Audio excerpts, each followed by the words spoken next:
बिस्मिल्लाहिर्रहमानिर्रहीम अल्लाहुम्मा सल्लि अला मुहम्मद व अला मुहम्मदिन कमा सल्लैता अला इब्राहीम व अला इब्राहीम इन्नका हमीदुम मजीद अल्लाहुम्मा बारिक अला मुहम्मद व अला मुहम्मदिन कमा बारकता अला इब्राहीम व अला इब्राहीम इन्नका हमीदुम मजीद।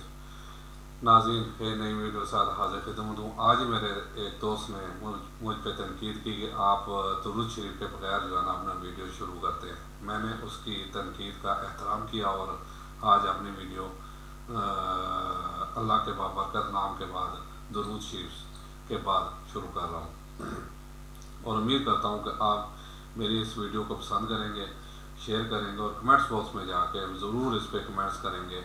नए आने वालों के लिए खुशामदीद वेलकम और साथ रिक्वेस्ट कि मेरे चैनल को लाइक करें और इसे शेयर करें। कमेंट्स बॉक्स में जाके इस पे लाजमी कमेंट्स करें और ख़ासकर बेल आइकन को लाजमी टच करें ताकि मेरी तमाम वीडियोस आप तक बआसानी पहुंच सके। नाज़रीन, आज एक नया मौजू यानी इससे पहले कई लोग इस पे बयान कर चुके हैं, लेकिन ज़ाहिर है एक टॉपिक पे हज़ारों लोग अपने अंदाज में बयान करते हैं। मैं भी कोशिश करता हूँ कि अपने अंदाज से लोगों को आगाही दूँ। ये असल में मेरा आज जो मैं मुखातब कर रहा हूँ वो अपनी आवाम से और आवाम के हर उस शख्स से इंडिविजुअली भी और सब से भी। तो असल में हमारी आवाम के जहन में एक जो सबसे बड़ा जो एक बैठ गया है कि जी हम कुछ नहीं कर सकते, हम बिल्कुल जो है ना बेवकूफ़ से लोग हैं। हालांकि 24 करोड़ आवाम है पाकिस्तान की और चाहे तो बड़े से बड़े सतून को हिला सकती है, जड़ से वो खेल सकती है। उसकी मिसाल आप देखें, तुर्की में देखें, जब तैयब अर्दोगान का तख्ता उल्टने की कोशिश की तो वो अवाम ही थी वहाँ की जिसने आके उसके फ़ौज के नापाक निज़ाम को दूर किया और उसके टैंकों के आगे लेट गए और उसमें कई लोगों ने जाम शहादत भी हासिल किया, लेकिन उनके नापाक निज़ाम को जो है ना वो पाया तकमील तक नहीं पहुँचने दिए। तो जनाब ये है अवाम पाकिस्तान का मजबूत तरीन वज़ीर आज़म जो भुट्टो था, क्योंकि उसके पास सिविल मार्शल एडमिनिस्ट्रेटर का अख्तियार भी था। पहला पाकिस्तान का वज़ीर आज़म है जिसके पास civil chief of army staff भी था एक ख़ास मुद्दत के लिए। लेकिन जब अवाम घरों से बाहर निकली तो वो जो कहता था मेरी कुर्सी मजबूत है, इसे कोई नहीं हिला सकता, तो वो एक तिनके की मानूद साबित हुई और उसे आखिर एक अपने पाया तकमील तक पहुँचा दिया अवाम ने। तो वो गलत था या सही था ये एक अलग बहस है, लेकिन जो अपनी कुर्सी पे नाज करता था वो एक जब दरिया में तूफान आता है तो गयानी आती है, तो जैसे बड़ी से बड़ी लकड़ी उखाड़ के एक तिनके की मानद जो है ना बह रही होती है, ऐसी उसकी तो कुर्सी भी बह गई। तो जनाब मैं अपनी तहरीर का जो ये एक यानी कि देखिए मैंने फेसबुक में इसका आज आगाज़ करता हूँ। आज मैं उनसे मुखातब हूँ, किन से, यानी अवाम से, इन तमाम लोगों से जो सोने के बावजूद आज सुबह थक कर जागे हैं, उनसे जिनको लगता है अब बहुत हो गया, अब मेरी बस हो चुकी है, यानी अवाम मैं आगे बता चुका हूँ। उन तमाम लोगों से जो अपने प्यारों की अदम मौजूदगी का शिकार हैं, उन तमाम लोगों से जो अपने आप को मुसीबतों के भंवर में फंसा हुआ समझते हैं, वो जो समझ रहे हैं मैं तो कभी कुछ कर ही नहीं सकता, मैं कुछ भी नहीं हूँ, यानी हमारी आवाम के जहन में जो है जी वो असी की कर लेना जी, असी कुछ भी नहीं कर सकते।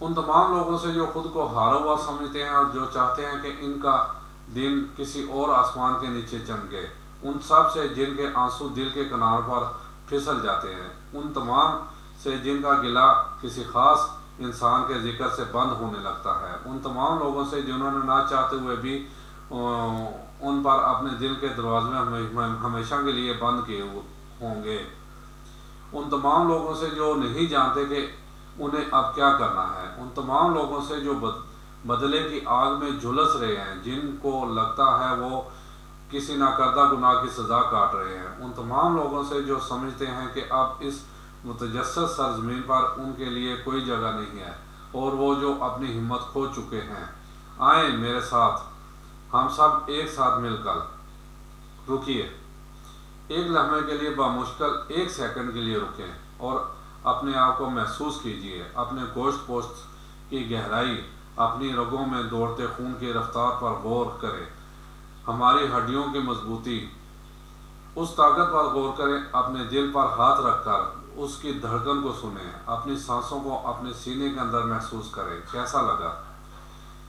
बेशक आपकी तकलीफ बहुत बड़ी है, पर मैं आपको पते की बात बताता हूँ, आप सुन सकते हैं, देख सकते हैं, आपके हवास काम कर रहे हैं।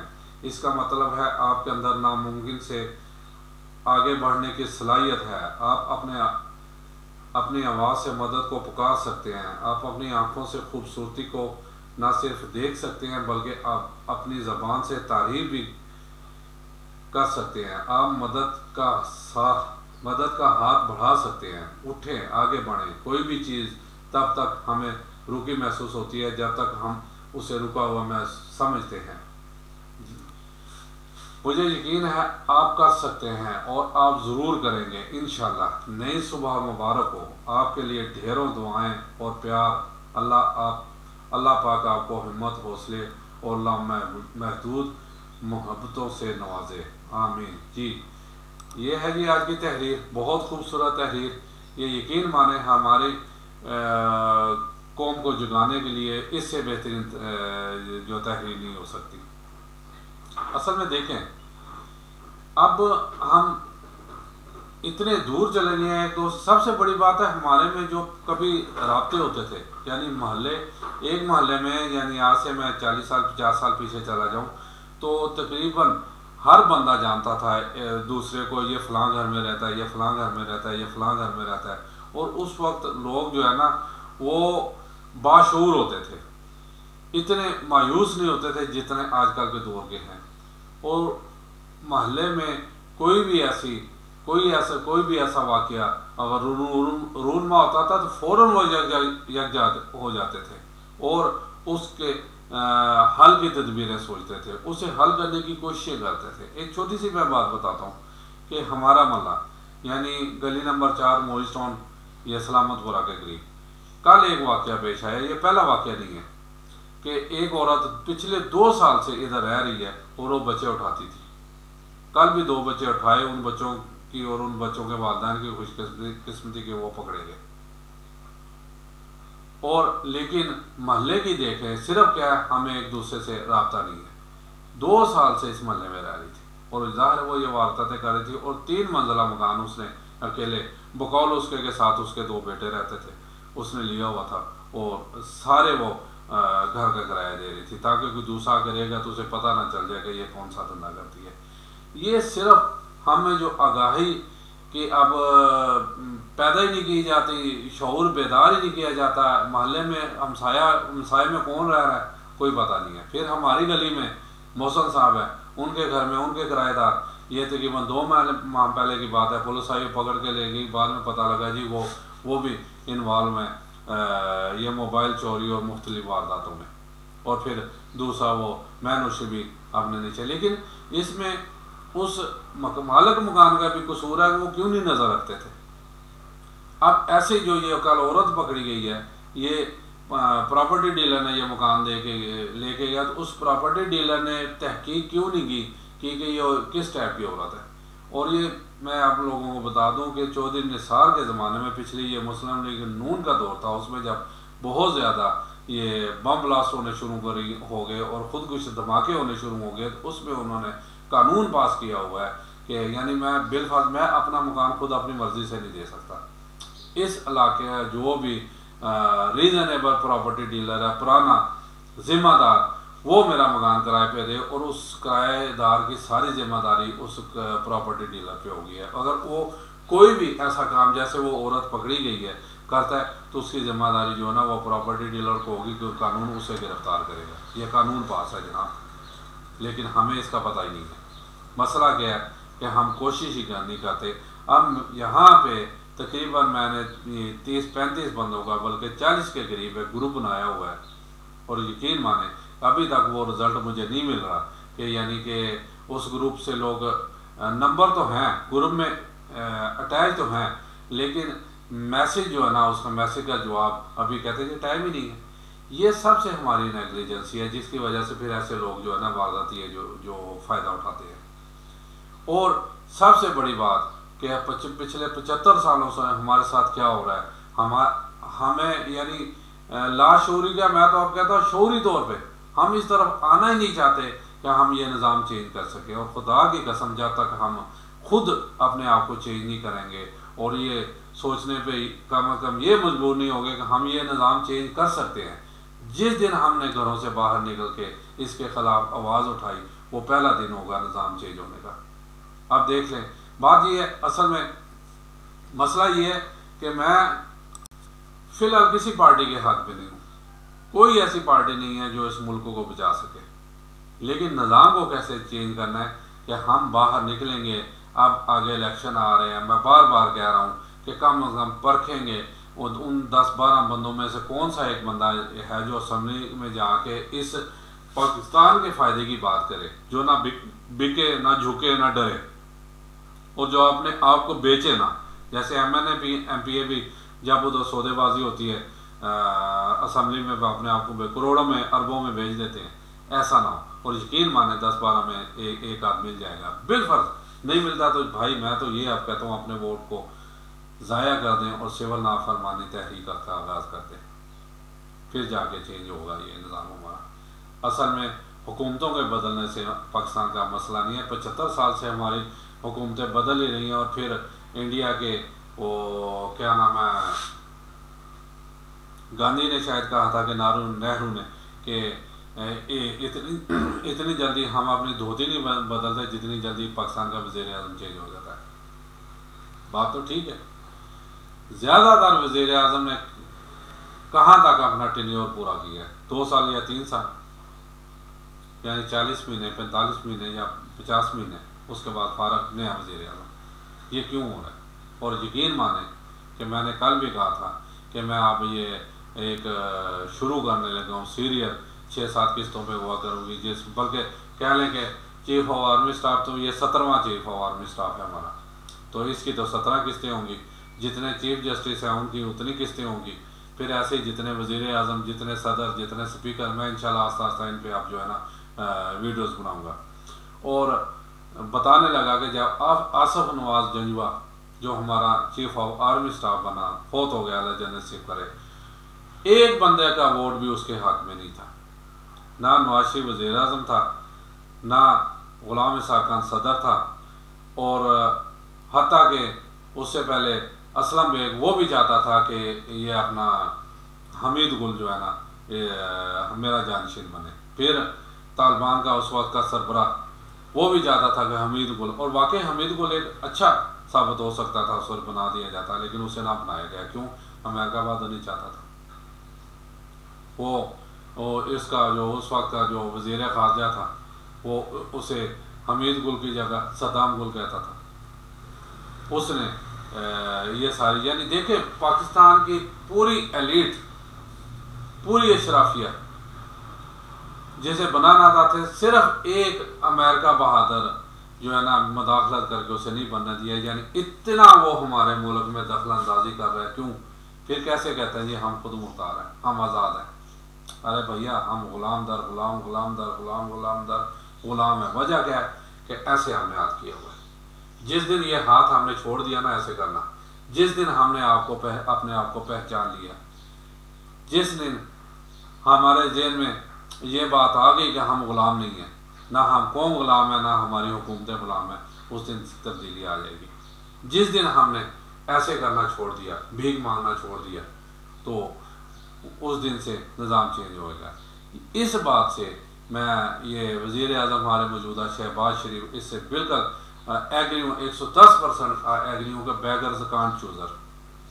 लेकिन भाई, इस कौम को बेगर बनाया किस लोगों ने? एवन फील्ड घर कहाँ से आया बताएंगे ज़रा मुझे? रायवंड महल जो बनाया, ठीक है, उसका पैसा कहाँ से आया? मनी ट्रेल दें। बनी गाला इतनी बड़ी जो हवेली जो है ना, आप हकीकत में वो भी बनाए जो गवर्नमेंट की इजाफी ज़मीन डाली गई, और उस वक्त का कि तकरीबन करोड़ों की ज़मीन 1 लाख 1.5 लाख के हिसाब से वो ले ली। हाई कोर्ट ने कहा इतने पैसे जमा करा दें, सुप्रीम कोर्ट ने ठीक है ज़मीन ये आपकी मलकियत हो जाएगी। क्यों? बिलावल हाउस के पैसे कहाँ से आए? बताएंगे मुझे। यूसुफ रज़ा गिलानी ने जो 6-6 महल यहाँ बनाए हुए हैं, बाहर की जायदादें तो छोड़ दे, मैं पाकिस्तान की बात कर रहा हूँ, उसके पैसे कहाँ से आए? बिलावल ने जो 8 लाख के बूट पहन के वो एक इंटरव्यू दिया, उसके पैसे कहाँ से आए?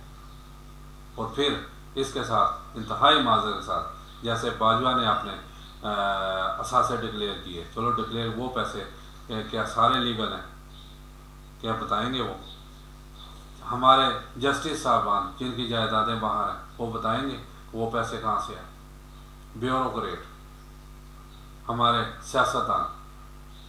और यकीन माने, जब तक हम सबका एहतसाब एक नज़र से नहीं करेंगे ना, चाहे वो हमारा चीफ जस्टिस हो, चाहे वो हमारा चीफ आर्मी स्टाफ हो, चाहे वो हमारा वज़ीर आज़म हो, चाहे सदर हो, चाहे ब्यूरोक्रेट हो, चाहे मैं हूँ, मेरे से लेके मेरे वज़ीर आज़म तक, मैंने पिछली अपनी वीडियो में कहा था, मेरे से लेके मेरे सदर तक, मेरे से लेके मेरे चीफ ऑफ आर्मी स्टाफ तक, मेरे से लेके मेरे चीफ जस्टिस तक, जब तक एक नज़र से एक हिसाब से एहतसाब नहीं होगा ना, उस वक्त तक इस मुल्क में निज़ाम चेंज नहीं हो सकता।